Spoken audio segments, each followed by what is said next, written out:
छी जखने मौगी पलंग पर लड़े छे।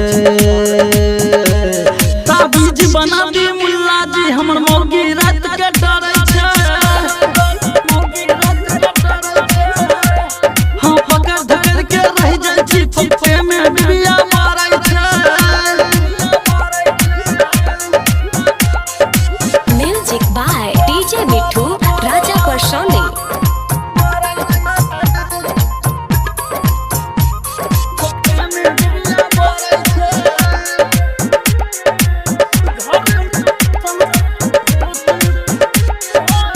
घर में घुसल कोनो भूत पारत हो। सुतली रातिया में देखली बजाइत हो। हाँ घर के बाहर सब मारैया ना जाने केहन हम बबली जमाना। बैठल बैठल दिन कटै छै काम काज नहीं करे छै। ताबीज बना दी मुल्ला जी हमर मौगी रात के डरे छे।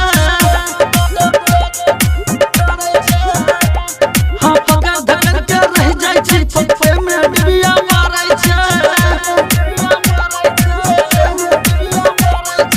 म्यूजिक बाय डीजे मिठू राजा परसोनी।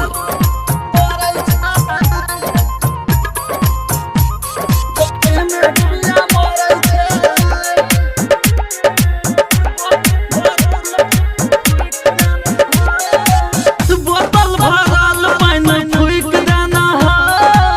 करू के तेल से हो फूक देना हो। 151 रुपया ले लाना हो। पावर तू अपन देखा देना हो। घर गोविंद आलल बनस परबिन से खाली लड़े छे। ताबीज बना दी मुल्ला जी हमर मौगी रात के